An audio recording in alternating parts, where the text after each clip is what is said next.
Casting.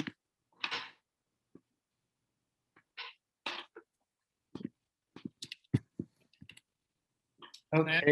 Question, or are we broadcasting? We are broadcasting, but you can ask a quick one real quick. Will we be able to see the names of the folks that are in the audience? Yes, by clicking attendees. Okay. Yeah, no problem. Hey, everybody, welcome, welcome. Thanks for being here. We're gonna wait like 30 more seconds for people to roll in, and then we'll get started with today's program. My name is Adam Desjardins. I'm the programs manager here at CultureSource. For those of you new to CultureSource, we are the regional arts service organization for the 7 counties of Southeast Michigan. We do our work through programs and convenings like this one that you're currently at, our regranting work, which financially supports the sector and arts and creative activity, and then also through research to better understand the needs and opportunities in the arts and cultural sector at large. Today we're here to kick off our Innovation Week, which is a series of programs throughout this week that focuses on the concept of innovation and what it looks like to create organizational change in the arts and cultural sector here in Southeast Michigan and at large. We're kicking this off with the program How Do I Do That, which is a really quick, fun 30-minute program where we will be hearing from arts and cultural folks who work at arts and cultural organizations in our region, who are recipients of the Innovation Grant through our Arts and Creative Community Assistance Fund through the Community Foundation for Southeast Michigan. Really excited for this program today with Erik Paul Howard and Yuval Sharon. They are wearing the same thing, FYI. Hate to ruin the surprise, but looking forward to hearing from them. A little bit more about Innovation Week. So today we are doing this program. We're doing the same thing tomorrow with new guests on tomorrow with Detroit Historical Society and Design Corps Detroit. We're doing the same program on Thursday too, from 12 to 12:30 with Accent Pontiac and Heritage Works. So it is 3 in a row, and will be really interesting and fun 30 minutes each day, hearing about some really exciting arts and cultural initiatives in the region.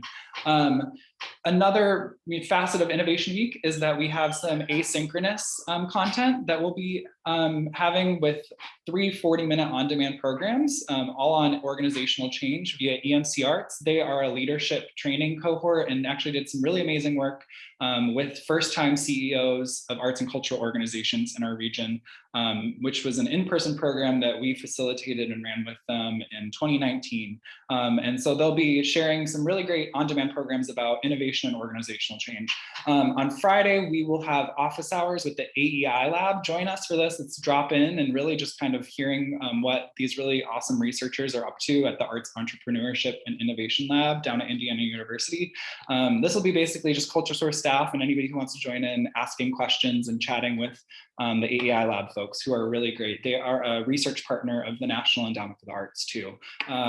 They're awesome, really great. I can't say it enough. Please join us for that. And then a blog post coming soon all about Black Futures, which is this really amazing, beautiful book that is by Kimberly Drew and Jenna Wortham. Kimberly Drew is notably the founder of Black Contemporary Art Tumblr and is Museum Mammy on Instagram. Jenna Wortham is New York Times writer and also host of the podcast Still Processing. And they've created this really amazing, beautiful testament to Black creativity and Black futurity and all of that. So we'll be sharing a blog post about that coming up this week, featuring local leaders and their thoughts about the book and what it's meant to them and all that sort of stuff. This whole week of programming is in partnership with the COVID-19 Arts and Creative Community Assistance Fund and the Community Foundation for Southeast Michigan. We are really grateful for their support to the arts and cultural sector here in Southeast Michigan and in supporting arts organizations in our region. We also would like to thank all of our wonderful partners who support us in supporting the arts and cultural sector, to which there are many and are really wonderful co-thinkers on a lot of our programming and initiatives and all of our work. And without further ado, I'm going to pass it over to my colleague PennyMaria Jackson, who is our project specialist here at CultureSource, as she'll be facilitating today's How Do I Do That session with Erik Paul Howard and Yuval Sharon. PennyMaria, the floor is yours. Thank you so much, Adam. So I am PennyMaria Jackson. Everyone calls me PM for short, and I'm an experienced arts communications professional. I'm tuning in from Harlem, Manhattan, in New York, which is on the land of the Lenape people. And currently, I'm supporting CultureSource as project specialist, and I'm so glad that you joined us here today for this session. This afternoon, we're going to be speaking with special guests who are taking innovation to the next level and really preparing a way for the future of the arts field. And first up, we'll hear from Yuval Sharon, who'll be speaking about exciting new work with the Michigan Opera Theater. Welcome, Yuval. Thank you, PennyMaria. It's great to see you. Well, hello everybody, and I'm really excited to be talking to this audience today because for a number of things, a number of reasons. One of them is because I'm new to Detroit. I think I can still call myself new to Detroit within the first year, from what I was told. So I took the job of artistic director at Michigan Opera Theater, which began in September. And the first project that we did out of the gate was a piece that took place obviously not in our theater because we were not allowed to do anything indoors. But we took an opera into our parking garage, an opera called Twilight Gods, which was Wagner's opera Twilight of the Gods, condensed down to 60 minutes, and on each of the different levels of the parking center here at MOT.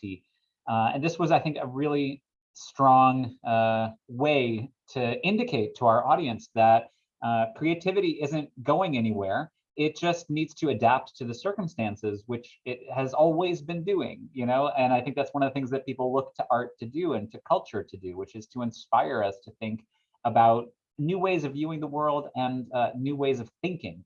And that's something that for me is not always how people think about opera. I think maybe some of the conventional wisdom around opera is it's about old pieces and old stories, you know, that are often told in a different language. And I think there's obviously a real benefit to exploring the past, but I think it always needs to be in dialogue with the very newest and most exciting and most forward-thinking kind of directions in art making. So since that opera in the parking center, I have worked with everyone here at MOT to announce our upcoming season. I'm just going to share with you some of the imagery around that right now, which we have been calling the Next 50. Technically, the 2021 season was supposed to be the 50th anniversary of MOT. And because that was disrupted, we were kind of left in a somewhat of a conundrum by thinking, are we going to call this upcoming season the 50th anniversary? Or we're going to call it the 51st, which of course doesn't have that same round number excitement around it. So we thought, let's call it the Next 50, because what we want to indicate is that we are moving forward, we are progressing, we are adapting to our circumstance as best as we possibly can, and encouraging everyone to think about opera in new ways, in ways that I hope are more closely connected to the life of our community and to our everyday lives as Americans. Again, another kind of conventional wisdom about opera being a European art form is something that I'm also very keen to try and dismantle in my own role here. So what you're seeing here is the artwork for our upcoming season, which I hope also gives an indication of how it is a meeting of some pasts and potential futures. The notion of color, excitement, and movement, which is all of the stuff that I really want opera to be featuring. But I'm going to focus on the three pieces for which we are going to really focus our energy in the short term, but also using the CultureSource support to help make happen. So the first is a piece that's actually happening. The date up here has been delayed because of COVID, but it's the classic opera Cavalleria Rusticana by Mascagni, which we were hoping to do this week, but out of abundance of caution with the latest spike in COVID numbers, we decided to move to June 12th. But part of what we're doing in this whole first half of our season is to take opera outdoors and to do it in a number of different ways. In some cases like this is a concert that is going to be set at Meadowbrook. And Meadowbrook, for anyone that hasn't been there, is a lush, beautiful, tree. You can sort of see it intercut between the images on this particular graphic. A beautiful place to be, and outdoors, some place that's really, really nice and safe to be. But that being a piece that's from the early part of the 19th, the last part of the 19th century, giving way to a piece that's at the early part of this century, which is a piece called Blue, which was premiered in 2019 with music by Janine Tesori and libretto by Tazewell Thompson. And this is a piece that is going to be the first fully staged opera on the stage of the Aretha Franklin Amphitheater, which I'm so excited about because I think that venue is amazing. Again, it's outdoors, and so it's nice and safe. But I also think that Janine's music and the story of Blue, which follows a Black family, first the birth of a son, and then the loss of the son at the hands of police violence, and the community that supports the loss of this young soul cut down much too soon. That this is a piece that, for its content and also in terms of its musical richness and accessibility, feels like putting it on the stage of the Aretha Franklin is going to be so powerful.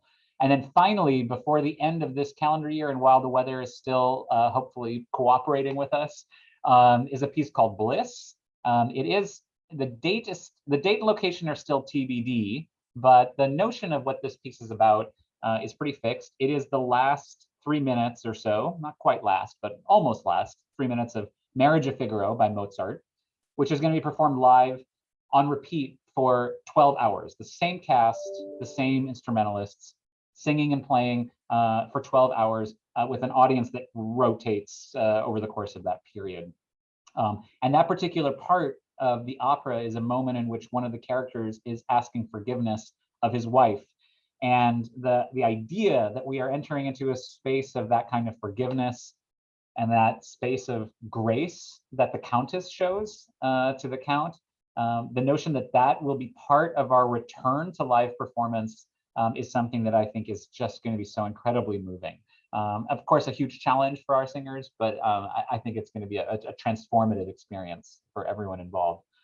I'll simply say that these three projects all will take good advantage, I think, of the support that we got from CultureSource, because we decided to invest in microphones for our singers because we're going to need them in each of these particular instances. And again, opera is not necessarily an art form that you think of as amplified singing. It is actually the traditional idea of opera is that it's the acoustic voice in an unamplified setting. But part of innovation for opera, I think, is realizing that acoustic amplification for microphones is something that can actually help us tell new stories, can help us. We love the Opera House. We will be doing things in the Opera House in the second half of the season. But while we are forced to think about new methods of presentation, what amplification does to open things up is something that I'm really excited about, and is going to be a big part of what the next season's about. So I think I'll stop there, but I'm looking forward to talking with everyone more about those projects. Thank you so much, Yuval. And now I'll get ready to bring on Erik Paul Howard from Young Nation. You used the word transformative, and he is someone who is really changing the future directly by providing dynamic experiences to youth. And Erik, personally, as someone who was first introduced to the arts as a child in the inner city, I know from personal experience, like how these artistic interactions can change your life for the better. So please tell us about your work with Young Nation. Thanks, Penny. And thanks, Yuval. That was amazing, especially those flyers, man. Those are just such beautifully designed flyers, very compelling, draws you into the work. I'm excited just to tell you a little bit about Young Nation. Doing business as Inside Southwest Detroit. So you guys might be familiar with Inside Southwest Detroit. You might be familiar with us as our face as Young Nation, or possibly the Alley Project. But all of these are basically a collection of initiatives that work together to promote youth and community development in the community through cultural and place-based initiatives. And And those are some of our initiatives. And so we try to work essentially to facilitate creative processes and use those in a way to build community that is sustainable, community that is responding to community identified needs, starting first with what we already all have between us. And so that's essentially our organization and the work that we're doing. And the project that we're so excited about specifically is an outdoor learning and sharing space. It's a casita, and it'll be a physical space that basically facilitates a range of social and creative aspirations safely during the time of COVID, and and beyond. And so the reason I say we are developing is one of the ways that we do our work is through a process called participatory design. And participatory design is central to the processes and really the heart of our organization. And the simple way to explain what participatory design is essentially you create a table that facilitates a dynamic exchange of information. And at its core, that's what participatory design is.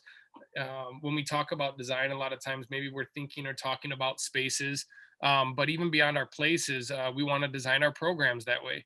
And even beyond our programs, we want to engage with each other that way. So in places, you're not designing places that are for people without those folks. And I'm sorry, what was that? Oh, I think I was hearing things. Um, and so when you're designing spaces or programs or even opportunities and interactions, that you're not designing those in a way that is for somebody without them. And what that means is, a lot of times the way that decision making happens, if you think about a traditional top down model, things are kind of bestowed upon you, and then you adjust and you deal. And you do that collectively, you do that as an individual. But in a participatory design process, in a situation of a dynamic exchange of information with something familiar like a building, you need an architect, maybe you need the people that are going to be using the space, artists that'll be facilitating work in the space, youth that'll be learning in that space. You bring them all to the table, and they each have things that they need to teach each other.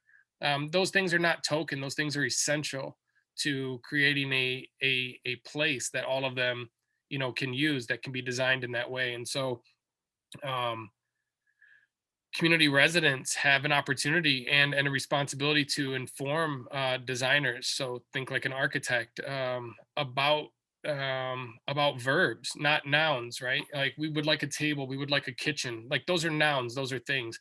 Instead, we're talking about we want to gather. We want to eat, we want to create together. And then experts, can help to create interventions that are appropriate for that, but not before first sharing enough about the physical design process with the other people at the table in a way that they're able to make suggestions and frame their own information that they're sharing in a way that's meaningful. So you could take a pile of bricks and concrete and tools and drop them in front of neighbors and say, whatever you put together is great, and that can be cute and that can be a fun exercise, but does it really work towards designing a space that's for everybody? Or you can teach them enough about design and how design works and light and things like that through a series of workshops and interviews that allows them to understand. And then when they share their stories, they're sharing it with that new knowledge. And that's how we collaboratively come together to be able to design spaces together that meet all of the different needs that the different groups that'll be using the space have. And so I'm just sharing some photos right now of what it looked like when we did this process with our physical building. And you can check these out at InsideSouthwest.com. But what's great about this process is it's currently informing the work that we're doing with the casita that'll be built on an outdoor lot. They're modeled after the Puerto Rican casitas in the South Bronx and also in Humboldt Park in Chicago, together with community partners that we're working with. But also they're modeled after the success of Detroit Waldorf School, who this year, in response to COVID, built a series of outdoor classrooms so that students are able to convene and go to school throughout all of the seasons in a way that is outdoor, socially distanced, with masks, and still be able to interact with each other. So we were able to take the ideas of those different projects and fuse them together. And very soon we will have our very own casita here in Southwest Detroit on the lots just adjacent to the building that I was just able to share and look at.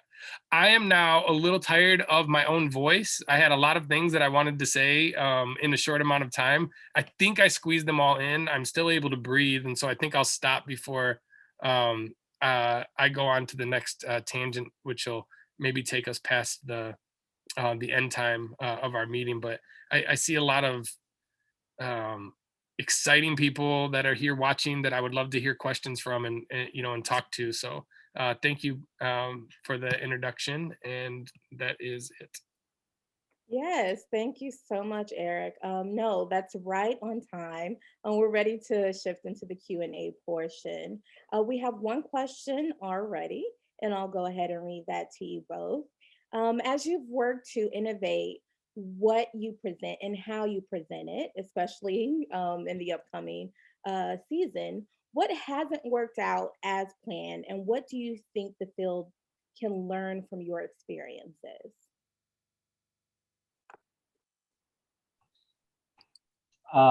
That's a great question. How much time do we have? I think that the short answer to that is, I think that this period of COVID has really taught us how much is not in our control. I think we often, especially opera, thinks in very long-term arcs. So things are planned for 2025, 2026, right? And suddenly, of course, our entire field was completely disrupted. And I think the notion that even part of thinking in innovative ways is always being ready to adapt as the circumstances change.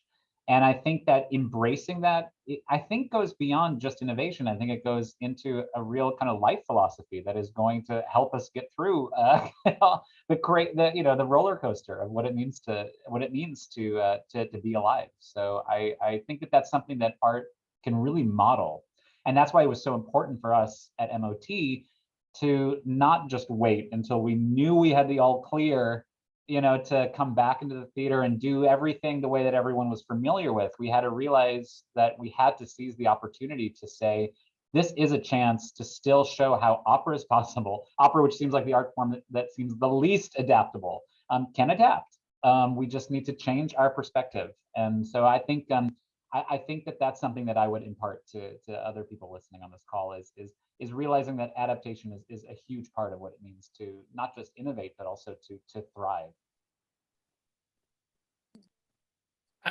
We definitely don't have enough time before the end of the show to share all of the lessons in failures. I don't remember exactly how the question was framed, but that's the part that keeps tapping back at my ear. Challenges.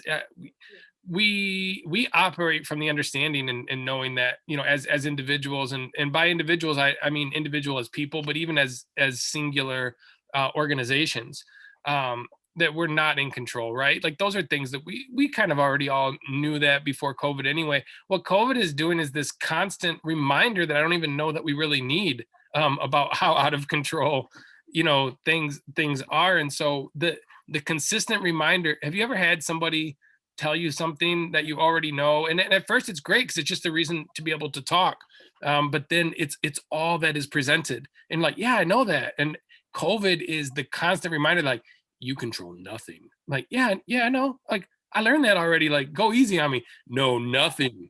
Like, oh yeah, no, nothing. Like, yeah, I know, I got it. So for us, one of the challenges have been, oh, hold on. I'm going through that little thing that just rolls and you just stop it and grab. Okay, I got one.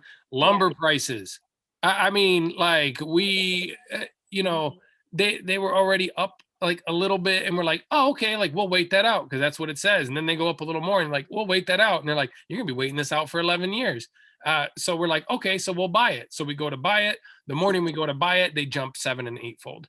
And, and it's like now all of a sudden you got memes online and you got a dude with a fluorescent vest, like in like a warehouse. And he's like, yeah, this is where we cut the product before it hits the streets. Man, he's at Home Depot. Like, but that's how lumber is being fashioned right now, because something that would have costed, $4,000 in lumber now costs $17,000 in lumber. And like, so those are like real life, impacts, and we have to be able to roll with those kinds of things in ways that make sense, and make sure that our that our programs are still able to do what they need to. We have to use those as learning opportunities. We need to share them out, like with the group and with the network, so that we're riding out those issues together collectively, and that no one person is holding all of the stress of those realities and those realizations. And so I shared that long drawn out story just to give a kind of an example of that's how you can approach problems through a participatory design process, rather than through the traditional structures that we're given. And the traditional structures that we're given is you have a project, it has to get done, it stops at one person, and honestly the natural inclination is to approach it that way. But by doing it differently, paths are emerging on how to on how to respond and still realize things while we're still in the phase of designing our programming and our space. Even just within the last 18 hours, what went from not great news is turning into much better news by spreading out and sharing those problems, and by doing that also sharing the onus of problem solving. Exactly. Yeah. So that I think your response kind of covers both that adaptation that Erik mentioned, but also bringing in that participatory design element is really important, and something that's evident in both of your work. Yuval, I think that's why the opera has become so interesting, the way you're presenting them, because the audience now becomes part of the work. Shifting to another question that we have, it's about resiliency, right? How do your projects support Detroit resiliency, if they do? So is that element visible in your work? Yuval, we'll start with you. Sure. I mean, as I mentioned when I first started, I'm new to Detroit, so I'm learning about what resilience means for a city like Detroit. And I have to say that it was one of the things that was personally very inspiring about coming here during this period. Was there were two kind of primary emotions I was getting a sense of during COVID. Was okay, we've seen hard times before. We're gonna get through. We're gonna get through this. That there's a sense that we can build on our civic history. So that seemed really clear for people, and there was less despair in the sense of the life of the street as I sensed in other cities that I was in.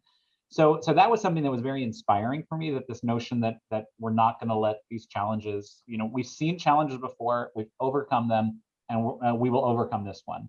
And that feels like a central characteristic of so many people that I've met here in Detroit, and it's been really inspiring. And the other thing I think that I'll just mention briefly is piggybacking a little bit on what Erik said about participatory design, or the notion of collaborating. I think of it, I would probably use the word collaboration certainly as it relates to opera, because opera is this collaboration where it is almost group design, it's group work. I mean, it's one of the most collaborative art forms that we have, where no one artist can stand alone.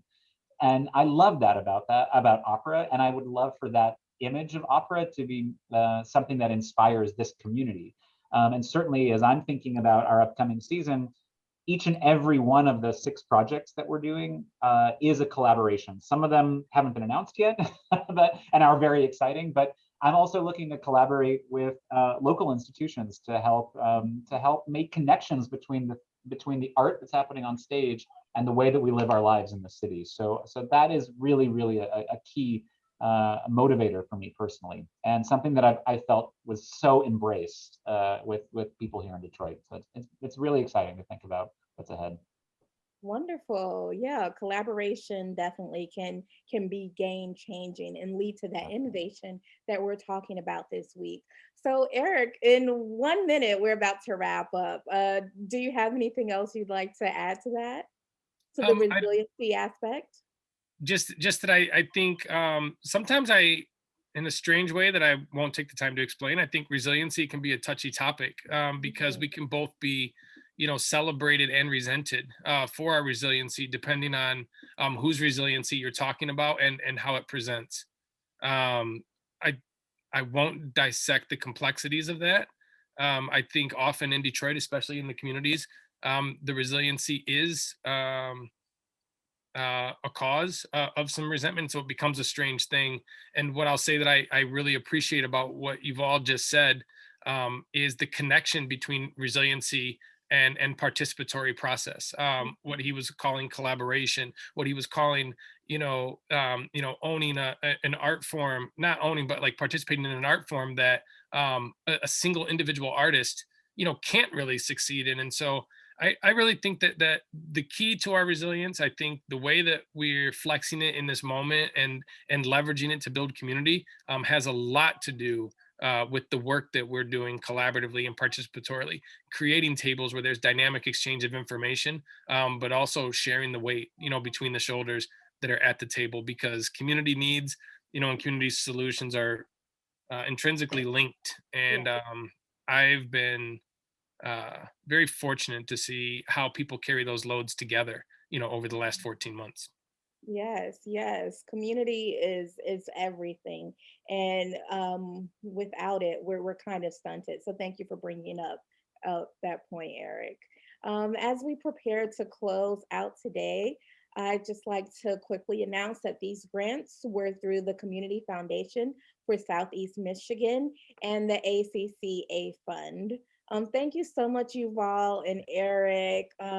We appreciate you sharing all of these amazing innovative projects that you're working on, and thank you to the guests for watching, for asking questions. Thank you for being part of our community. Please be sure to visit these websites and learn more about how you can support this work. And we have some thank yous coming up. Please join us tomorrow for day 2 of How Do I Do That? And again, we'll be having the same program on Thursday at 12 p.m. Thank you all for joining Innovation Week, and be sure to visit us online at culturesource.org. Thank you so much. Thank you. Thank you so much.